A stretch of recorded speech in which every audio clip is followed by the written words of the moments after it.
आपके लिए लेकर आए हैं एक धमाकेदार एंड यूजफुल वीडियो, आध्यात्मिक ज्ञान चर्चा, जो एक ऐसे प्रश्न पर आधारित है जो प्रश्न हर साधक के दिमाग में हमेशा बना रहता है। चलिए फिर जान लेते हैं कि आखिर वह प्रश्न है क्या। दोस्तों, वीडियो में अंत तक बनी रहिएगा, क्योंकि आज की वीडियो आप लोगों के लिए बहुत ज्यादा महत्वपूर्ण है। तो चलिए बढ़ते हैं प्रश्न की ओर। तो प्रश्न कुछ इस प्रकार से होता है कि पूर्ण परमात्मा कौन है तथा उसका वास्तविक नाम क्या है। इस प्रश्न को पूर्ण रूप से हल करने के लिए हमने कुछ संतों के विचार शामिल किए हैं, जिनके नाम इस प्रकार से हैं।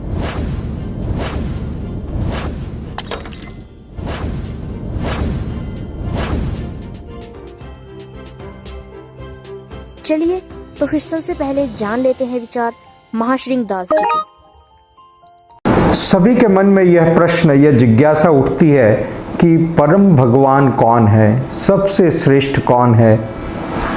क्या वो ब्रह्मा जी हैं, क्या वो शिव जी हैं, या वो भगवान विष्णु हैं, या कृष्ण हैं। तो सारे देवताओं ने मिलकर के यह निश्चय किया कि इनमें से जो पूरी तरह से प्रकृति के गुणों के प्रभाव से परे हो, मुक्त हो, उसको भगवान माना जा सकता है। तो भृगु महर्षि इस प्रस्ताव को स्वीकार करके सबसे पहले सत्यलोक गए, जहाँ पर ब्रह्मा जी थे। और ब्रह्मा जी ने भृगु महर्षि को आते हुए देखा, बड़े प्रसन्न हुए और उन्होंने स्वागत किया। खड़े हुए ब्रह्मा जी, आओ आओ वत्स आओ। किंतु भृगु महर्षि ने वहाँ पहुँच करके ब्रह्मा जी का अभिवादन नहीं किया, झुक करके उनको प्रणाम नहीं किया, उनके प्रति कुछ स्तुति नहीं की। ऐसा देख करके ब्रह्मा जी को मन में बड़ा क्षोभ हुआ और फिर ब्रह्मा जी को मन में क्रोध भी आया। किंतु यह बात, ब्रह्मा जी के हृदय की यह बात को भृगु महर्षि जान गए और भृगु महर्षि वहाँ से चले। उन्होंने इस बात को समझ लिया कि ब्रह्मा जी इन प्रकृति के गुणों के परे नहीं हैं, इनको क्रोध आ रहा है अपना थोड़े अपमान से। इसके बाद भृगु महर्षि कैलाश पर गए, जहाँ पर भगवान शंकर माता पार्वती के साथ विराजमान थे। और भगवान शंकर भी भृगु महर्षि को देख करके अत्यंत प्रसन्न हो गए और उन्होंने अभिवादन किया। शंकर जी ने दोनों हाथ बढ़ाए आलिंगन करने के लिए और भृगु महर्षि ने दोनों हाथ पीछे कर लिए और कहा, नहीं नहीं रुको, ये क्या, आपके शरीर पे इतनी भभूत है, ये सांप है, आपका शरीर इतना पवित्र है, मैं यदि आपके गले मिलूंगा, आलिंगन करूंगा तो मैं भी अपवित्र हो जाऊंगा, स्नान करना पड़ेगा। ऐसा सुनकर शंकर जी को बड़ा क्रोध आया। अब भृगु महर्षि श्वेत द्वीप पर पहुंचे, जहां पर भगवान विष्णु शयन कर रहे थे।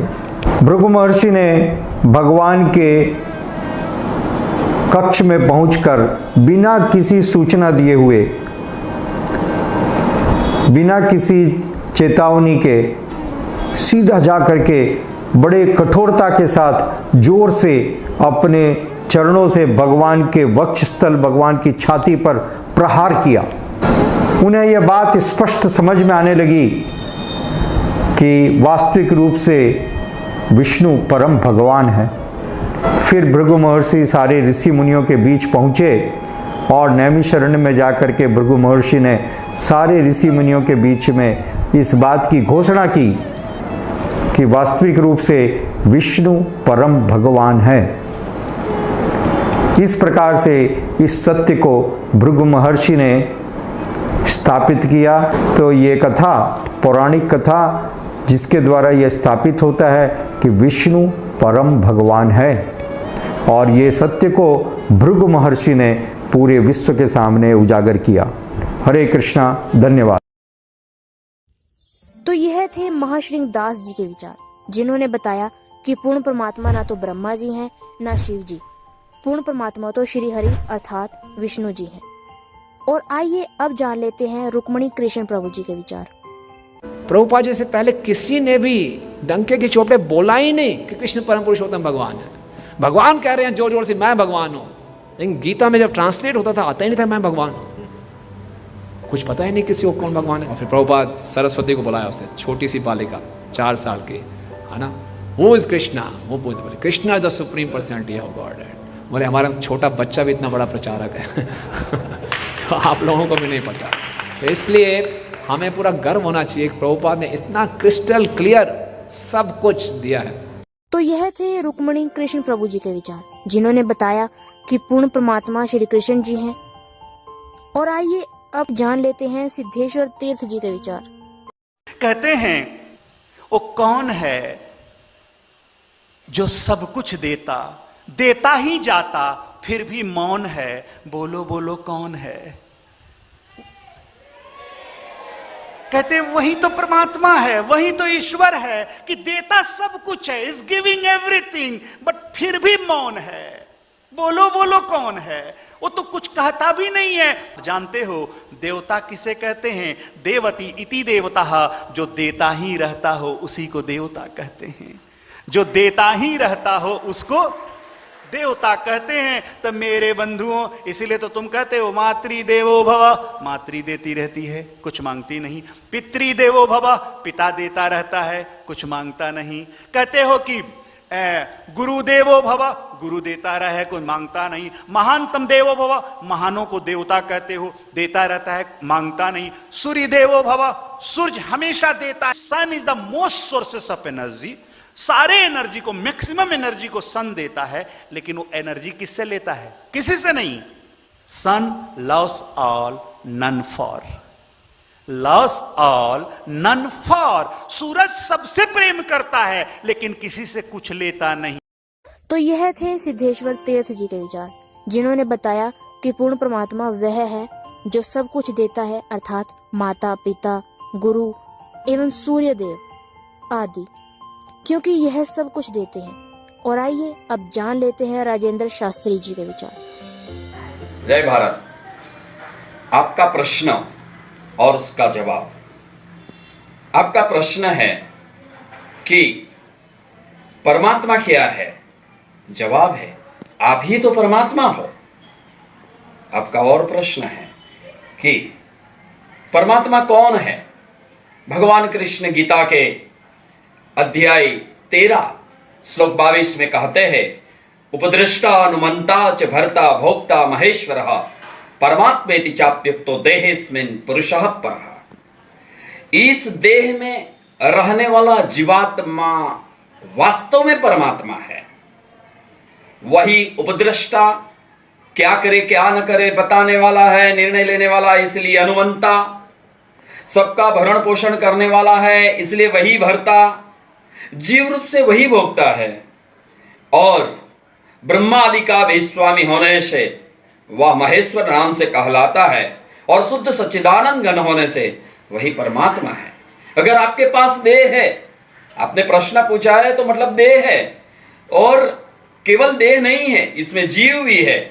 इसलिए जिसमें देह हो, जिसके पास देह हो, जिसमें जीवात्मा हो, वही परमात्मा है। तो यह थे राजेंद्र शास्त्री जी के विचार, जिन्होंने बताया कि हम स्वयं अर्थात प्राणी स्वयं ही परमात्मा है। और आइए अब अंत में जान लेते हैं संत रामपाल जी महाराज के विचार। हम आपसे जानना चाहते हैं कि पूर्ण परमात्मा कौन है तथा उसका वास्तविक नाम क्या है, कृपया करके बताइएगा। देखिएगा ऋग्वेद मंडल नंबर 9 सूक्त नंबर 1 मंत्र 9 में। अब हमने ऋग्वेद उठा लिया। ये सर्वदेशी कार्य प्रतिनिधि सभा महर्षि दान धोन रामला मैदान नई दिल्ली से छुपी है।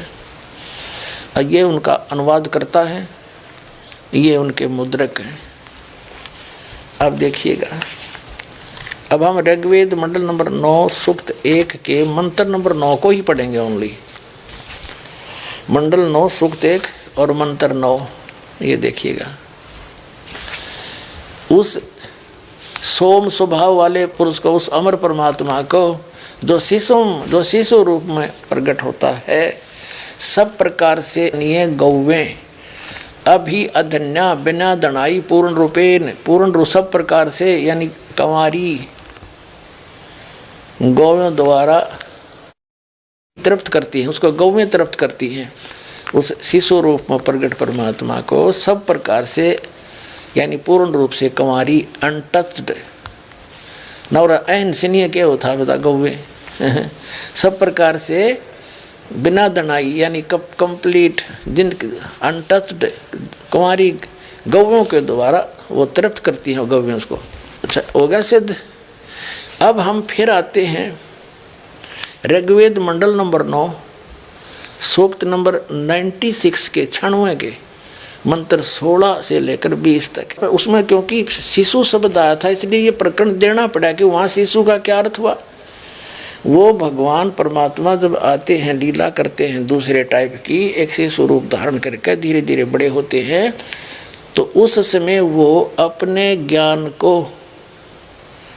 उच्चारण करते हैं लोकोक्तियों के माध्यम से, कविताओं से, दोहावलियों के माध्यम से, शब्दों के माध्यम से, जैसे कवि बोला करते हैं। वो कबीर देव होता है और एक प्रसिद्ध कवियों में से भी एक उसको प्रसिद्ध पदवी प्राप्त होती है, लेकिन वो होता है भगवान। वो ऋषि रूप में और संत रूप में प्रकट होता है, भी प्रकट होता है, ऐसे लीलाएं करता है, शिशु रूप में भी प्रकट होता है। अब फिर आते हैं हम ऋग्वेद मंडल नंबर 9, ऋग्वेद मंडल नंबर 9 सूक्त नंबर 96 96 के मंत्र 16 में तो हमने पढ़ लिया था कि हे परमात्मन सर्वोपरि रहस्य यानी गुप्त अति गुप्त श्रेष्ठ जो आपका नाम, जो तुम्हारी संज्ञा है, जो तुम्हारा नाम है, असली नाम गुप्त, उसका ज्ञान कराएं। यहाँ कराया हो ज्ञान 17वें में। यहाँ शिशु रूप है, शिशुम जगानम हरियंतम वर्जंती शुभंती वहीन मृत गणेन कबीर गिरभी काव्यना कबीर। इन्होंने यहाँ थोड़ी घुसपैठ कर रखी, दूसरे कबीर का अर्थ नहीं कर रखा। संत सोम पवित्र अत्यति रेभन, इन्होंने क्या अर्थ किया है कि शिशुम शिष्यति सूक्ष्म करोति प्रलय काले जगत जगदिति शिशु पर परमात्मा, उस परमात्मा को यहाँ कहना था जो शिशु रूप में प्रकट होता है, वो परमात्मा को जो सदा प्रकट है। जगानम माने प्रकट होता है, शिशु रूप धारण कर, शिशुम जगानम शिशु रूप धारण बालक रूप धारण करके प्रकट होता है। यहाँ आता है जो अत्यंत कमनीय है, उसको उपासक लोग बुद्धि विषय करते हैं, स्तुतियों द्वारा उसका गुणगान करते हैं। विद्वान लोग उस गतिशील परमात्मा का, अब देखियो अगर वो परमात्मा सर्वव्यापक था तो गतिशील क्या हो गया फिर उसका, वो कैसे हुआ गतिशील। गतिशील माने वहाँ से चलकर आने वाला परमात्मा का वर्णन गणनों द्वारा करते हैं। इसका अर्थ है कवि लोग, गिरभी माने वाणी द्वारा, यहाँ गड़बड़ी कर दी इन्होंने, ये है कबीर गिरभी। इसका अर्थ किया इन्होंने कवि लोग वाणी द्वारा, यहाँ लिखना था कबीर वाणी द्वारा, कबीर, ये कबीर वाणी द्वारा लिखना था कबीर, इसमें कोई कुछ नहीं करना चाहिए था। कबीर गिरभी कबीर वाणी द्वारा, कौन वो कबीर। कावेना, कावेना माने कवि तव से, कवि तव से यानी कावेन, कावेन माने कवि तव से यानी कवि तब, जैसे कवि बोला करते हैं लोकोक्तियों के माध्यम से और दोहों के माध्यम से, साखियों के माध्यम से, शब्दों के माध्यम से वो अपनी महिमा का वर्णन आप ही करते हैं। यही श्रीमद् भगवत गीता अध्याय नंबर 4 के श्लोक नंबर 32 में कहा है कि अर्जुन यज्ञों यानी धार्मिक अनुष्ठानों की जानकारी ब्रह्मण मुखे सच्चिदानंद घन ब्रह्म के द्वारा अपने मुख कमल से बोली गई अमृतवाणी में विस्तार के साथ कहे गए हैं। वो असली तत्व ज्ञान है। चौथे अध्याय के 34वें श्लोक में कहा कि उस तत्व ज्ञान को तू तत्वदर्शी संतों के पास जाकर समझ, उनको दंडवत प्रणाम करने से, कपट छोड़कर प्रसन्न करने से वो तत्वदर्शी संत तुझे तत्व ज्ञान का उपदेश करेंगे। तो यहाँ वही है कि वो परमात्मा कविताओं से, अपने मुख कमल से बोल बोल कर कविताओं के माध्यम से बोलता फिरता है, जिस कारण से वो एक प्रसिद्ध कवि की भी उपाधि प्राप्त कर लेता है। लेकिन वो होता है भगवान जो संत रूप में आता है, वो कबीर देव नाम है उसका। ये देखिएगा यहाँ आगे हम, ये है कबीर गिरभी कावेना कबीर संत सोम। वो परमात्मा भगवान होता है, वो कबीर नाम है उसका। और कबीर क्या गिरभी, इस कबीर का दूसरे कबीर का इन्हें कित वर्णन नहीं कर रखा। यहाँ देख, ये फुल पूरा देखिए इसको, ये अनुवाद है इनका। इसमें ब्रैकेट में है वह संस्कृत के शब्द। इसमें देखो शिशु, जगानम, अर्यंतम, मर्जंती, शुभंती, मरुतः, गणेन, वहीन, कबीर, ये एक कवि लिखा कबीर, गिरभी, कावेना, कविताओं से सोम, पवित्रम, अत्यति। यानी इस कबीर का कित नाम नहीं, इससे सारा ही प्रकरण चेंज हो गया। ईबदास बताओगे इसका क्या अर्थ है कि वो शिशु रूप में जो प्रकट होता है, आता है जानबूझकर विशेष सुनियोजित योजना अनुसार, तो वो परमात्मा शिशु रूप में प्रकट होता है, धीरे धीरे फिर बड़ा होता है। छोटी ही उम्र में यानी 5 साल की आयु में परमात्मा ने 104 साल के महर्षि श्री स्वामी रामानंद ब्राह्मण, जो महाविद्वान माने जाते थे उसमें, 1400 ऋषि से प्रचारक बना रखे थे, उसके छक्के छुड़ा दिए थे परमात्मा ने छोटी उम्र में। ये ज्ञान बोला था और फिर सचखंड दिखाया कि मैं यहाँ रहता हूँ रामानंद, मैं परमात्मा हूँ। जब रामानंद जी ने भगवान को ऊपर भी देखा और नीचे भी वही देखा, तब कहा था बोलत रामानंद जी सुनो कबीर करतार, कह रामानंद सब रूप के तुम ही सृजनहार, दो ठोड़ है एक तू भया एक से दो। और गरीबदास अमकार ने आए हो मगदो, गरीबदास जी ने वर्णन किया ऐसा। और कहते हैं मैं भगता मुक्ता भया, भरम कर्म भयो नाश, गरीबदास ने ब्रह्म तुम मेरा हो गया दृढ़ विश्वास। असली परमात्मा आप हो और मैं भक्त, मैं मुक्त हो गया। वेद कतेब झूठे निभाई और झूठे हैं जो समझे नाही। तो वेदों में लिखा है कि वो परमात्मा स्वयं गति करके आता है। अब जैसे यो आर्य समाज का जो ग्रुप है, इसमें शिक्षित वर्ग बहुत है और लेकिन वो अक्षर ज्ञान है, उनको अध्यात्म ज्ञान नहीं। उधर से महर्षि दानंद को भी कह का पता नहीं था अध्यात्म ज्ञान का, इसलिए उसने कोशिश की वेदों का अनुवाद करने की। और उसका अपना सिद्धांत था कि भगवान निराकार है, वो कहीं एक देश में नहीं रहता। एक देश माने स्थान पर कहीं नहीं रहता, वो केवल सर्वव्यापक है, जैसे वायु है ऐसे भगवान है। पर भले आदमियों, निराकार परमात्मा इतनी बड़ी बड़ी स्ट्रक्चर कैसे बनाओगा वो? जैसे ही कोई नौका साकार कैसे बनाओगा, सुन लो साकार कैसे बनाओगा। साकार मनुष्य इंजीनियर है और जहाज बना दिया, हवाई जहाज, वायुयान बना दिया, समुद्री जहाज बना दिया, और उसमें बैठ कर आराम से घूम रहा है और वो यान चल रहा है। निराकार कोई कारीगर बना के दिखा दो, मरे बादशाह के बनाओगा, वो खख बनाओगा। तो ऐसे परमात्मा मनुष्य सदृश है, उनकी वो अमित औजा है, उसकी शक्ति का कोई वार पार नहीं है।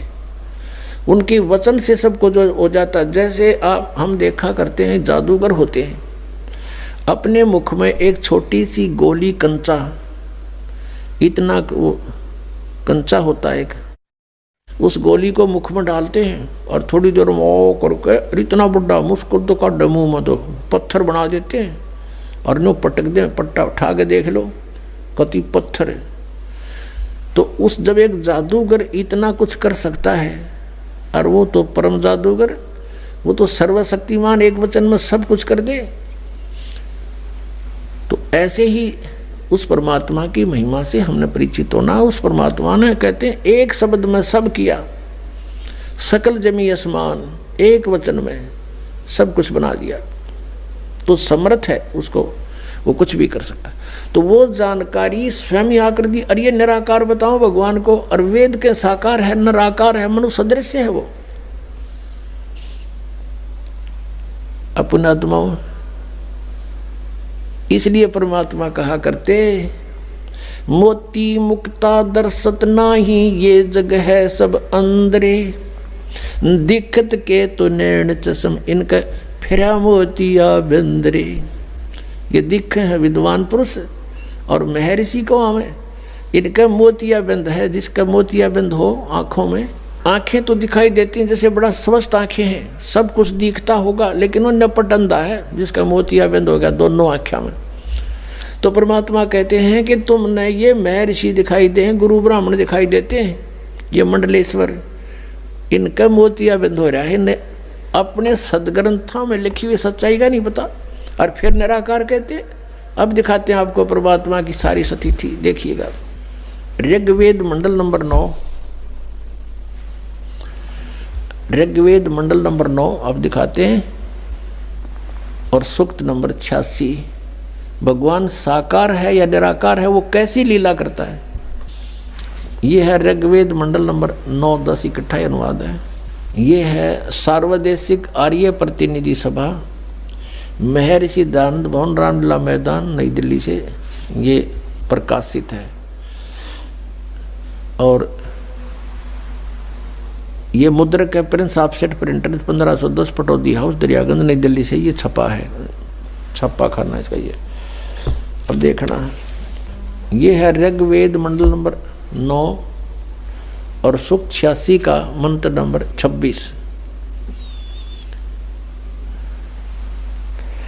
इसमें लिखा कि यज्ञ करने वाले यजमानों के लिए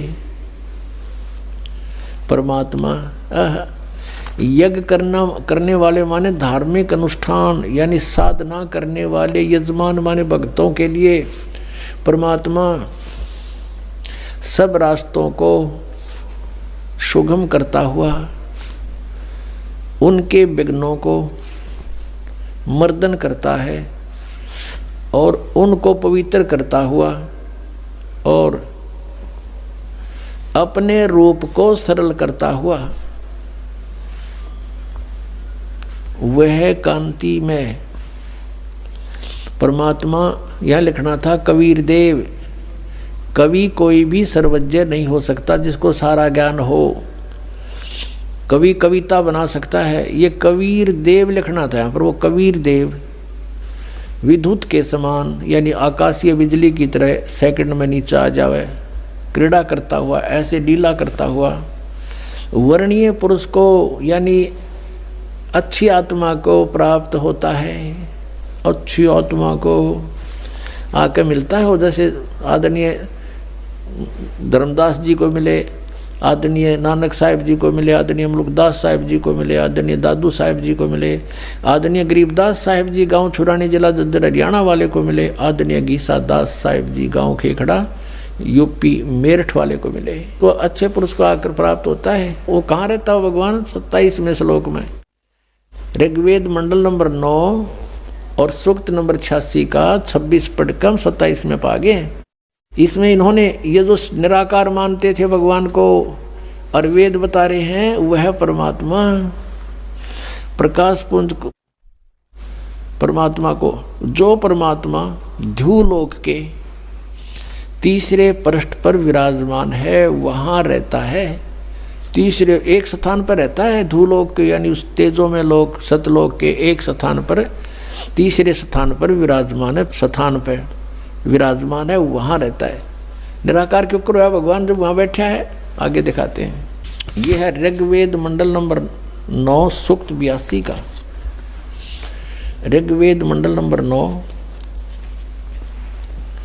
और सूक्त 82। और यहाँ देखें ये है 82वां, 81वां समाप्त हुआ, ये 82वां शुरू हो जाता है। इसका प्रथम मंत्र है। इसमें लिखा है कि जो सर्वोत्पादक प्रभु, सबकी उत्पत्ति करने वाला परमेश्वर प्रकाश रूप है। इसका अर्थ है वो तेजोमय रूप साकार है, सद्गुणों की वृष्टि करने वाला, पापों का हरण करने वाला, पाप नाश करने वाला, पाप क्षमा करने वाला है। वह राजेव, राजा के समान, राजेव इसका अर्थ है राजा के समान आगे लिखा है। ये देखना, ये 269 पृष्ठ पे पढ़ रहे हैं। कोई भ्रमत कर देगा कि दूसरा पृष्ठ दिखा दिया होगा। ये 270 दिखाऊंगा। ये देखो 270 यहाँ लिखा है। 82 का पल्ला पढ़ रहे हैं, 82 का 9 के 82 का। राजा के समान दर्शनीय है, वो देखने जोगा है, विजिबल है, वो साकार है, राजा की तरह तो मनुष्य जैसा ही हुआ। और वह पृथ्वी आदि लोक लोकांतरों के चारों ओर शब्दमान हो रहा है। वह वर्णीय पुरुष को, वर्णीय माने अच्छी आत्मा को, श्रेष्ठ पुरुष को, जो दृढ़ भक्त है, जो दृढ़ भक्त है उसको पवित्र करता हुआ प्राप्त होता है। जैसे आदरणीय धर्मदास साहिब जी को, जो दृढ़ भक्त थे उसके बाद डगमग नहीं हुए, आदरणीय मुलुकदास साहिब जी को, आदरणीय दादूदास साहिब जी को, आदरणीय गरीबदास साहिब जी गांव छुड़ानी जिला जज्जर हरियाणा वाले को, और आदरणीय गीसा दास साहिब जी को गांव खेखड़ा मेरठ यूपी वाले को। ये दृढ़ भक्त आज तक डगमग नहीं हुए, दुनिया को हिला के रख दिया इन्होंने। इनको भगवान में ले आकर के को पवित्र करता हुआ प्राप्त होता है वर्णीय पुरुष, अच्छी आत्मा को। जिस प्रकार विद्युत माने आकाशीय बिजली स्नेह वाले स्थानों को आधार बनाकर प्राप्त होता है। देखो कितना स्पष्ट किया इन्होंने। ऋग्वेद मंडल नंबर 9 और सूक्त नंबर 81 में कति कंसेप्ट क्लियर कर दिया कि वो परमात्मा राजा की तरह देखने जोगा है। राजा का अर्थ है कि वो शक्तिशाली होता है, मनुष्य सदृश ही है, राजा के समान है और साकार है, देखने जोगा है। और वो अच्छी आत्मा को वहाँ से चलकर आकर मिलता है ये। और जो दृढ़ भक्त होते हैं उनको मिलता है, अन्य को नहीं। जैसे आकाश की बिजली, आकाशीय बिजली गिरती है, वो किसी वस्तु पर गिरती है जहाँ उसका विशेष अट्रैक्शन बनता है। पुराने समय में जब कांसी धातु के बेले थाली हुआ करते प्रांत, और उनको अगर वर्षा के दिनों में कहीं बाहर वो पड़े रह जाते तो हमारे बुजुर्ग दादी माता कहा करते थे कि कांसी के बर्तन पर बिजली गिर जाती है, जब उसका संयोग होता है ऊपर से गिरने का, तो वहाँ अवश्य उसी को तुरंत वहीं आकर के अट्रैक्ट होती है, उस कारण उस खिंची आती है, उसी पर गिरती है। उसको उठवाकर अंदर रखवा दिया करते थे। तो कहने का भाव ये है कि परमात्मा उस बिजली की तरह, जैसे वो अपने विशेष जिस पर वो आकर्षण होता वहीं गिरती है, ऐसी स्थिति से परमात्मा उन दृढ़ भक्तों को आकर मिलता है जो मिलन जोग्य हों, जिनको वो उनसे आकर्षित होता है, ताकि ये मेरी आगे बढ़ा सकें, इस ज्ञान को, काल के जाल को हटा सकें, मेरे प्यारी आत्माओं तक ये संदेश पहुंचा सके। और उनका क्या कर ले, आंखें देखें, जब भी ना मानो न भगवान मिल लेगा, उन तो काला मिल लेगा जहाँ ये रह रहे हैं। अब 9वें मंडल सूक्त 82 का मंत्र 1 पढ़ लिया, अब 2 दिखाते हैं, देखिएगा। ऋग्वेद मंडल नंबर 9 सूक्त 82 का हमने ये पढ़ लिया, अब 2 पढ़ते हैं। वो परमात्मा किस उद्देश्य से आता है? हे परमात्मन, उपदेश करने की इच्छा से आप महापुरुषों को प्राप्त होते हो, अच्छी आत्माओं को, महान आत्माओं को प्राप्त होते हो, और आप अत्यंत गतिशील पदार्थ के समान हमारे आध्यात्मिक यज्ञों को प्राप्त होते हो। यानी अत्यंत गतिशील पदार्थ के समान, यानी जैसे बिजली चलती है, बिजली जैसी गति से आप, और उपदेश करने के लिए आते हो, यहाँ पर सच्चा ज्ञान देने के लिए। आप कबीर देव हैं, आप कबीर देव, यह लिखना था, सर्वज्ञ लिख दिया, आप यहाँ लिखना था आप कबीर देव हैं, हम उसको कबीर साहब कहते हैं, आप कबीर साहब हैं, शुद्ध स्वरूप है। अब जैसे ये अभी आपको दिखा था जहाँ यजु लिखा हो तो यजुर्वेद लिखना पड़ेगा वहाँ पर, वो इन्होंने किया भी है। महर्षि दानंद ने यजुर्वेद के 36वें अध्याय के प्रथम मंत्र में यजु का अर्थ यजुर्वेद किया है, तो यहाँ लिखना था वो कबीर देव है, वो शुद्ध स्वरूप है। हमारे पापों को हे दूर करके हे सोम, हे अमर परमात्मा हमको सुख दे। पुण्यात्मा, वेद पढ़े पर भेद न जाने, ये बात पुराण 18। वेद पढ़े पर भेद न जाने, गुरु बिन काहू न पाया ज्ञाना, जो थो था बूछड़े मूड किसाना। गुरु बिन वेद पढ़े जो प्राणी, समझे न सार रहे अज्ञानी। ये अज्ञानी रहे इन वेदों को पढ़ा करते, मैं ऋषि को आगे इन कक्का भी नहीं पता था। अब जैसे परमात्मा मनुष्य दृश्य ये सिद्ध होगा, राजा के समान देखने जोगा है, और वहाँ से गति करके आता है, जिन महापुरुषों को मिलता है, जिन महापुरुषों ने मिला उन बताया कबीर इज गॉड। वो कबीर देव काशी में हम सुल्तानी नानक तारे दादू को उपदेश दिया, जात जुलाहा भेद न पाया, वो काशी माए कबीर हुआ। आदरणीय गरीबदास साहिब जी गांव छोड़ानी जिला जद्दर वाले, जिनको भगवान आकर मिले थे, क्या कहते हैं गरीबदास साहिब ने फिर बताया है कि सर्व कला सतगुरु साहिब की, या दुनिया दा जीवन झूठा भूल गए मर जाने नू, और सर्व कला सतगुरु साहिब की हरियाए हरियाणे नू। वो परमात्मा हरियाणा में आए गरीबदास जी 280 वर्ष पहले, लगभग सन 1727 में, लगभग 300 वर्ष हो गए, 300 वर्ष से भी ऊपर हो गए। सन 1727 में परमात्मा आए थे, और सन 1866 में न सन 1966 में हरियाणा और पंजाब अलग हुए। जब हरियाणा क्षेत्र का नाम पड़ा था, यो हरियाणा प्रांत बना था, उससे भी कितने वर्ष पहले, 200-250 वर्ष पहले परमात्मा ने लिख दिया, बोल दिया था। गरीबदास साहिब जी ने कहा था कि हरि आए हरियाणे नू। उनके वचन से फिर यो हरियाणा क्षेत्र आज बनकर रहा, ताकि हम इस परमात्मा की वाणी को समझा सकें। अगर ये वाणी 200 वर्ष पहले बोलते, 100 वर्ष 50 वर्ष पहले से बोलते, तो कौन से कहाँ थे, हरियाणा था ही नहीं, जब नाम निशान नहीं था। तो ये हरियाणा बनवा दिया, रीबिया वाणी हमारे को याद दिला दी कि हरि आए हरियाणे नू। इनको पता था मालिक का कि इस वाणी का कहाँ आवश्यकता पड़ेगी, किस समय में।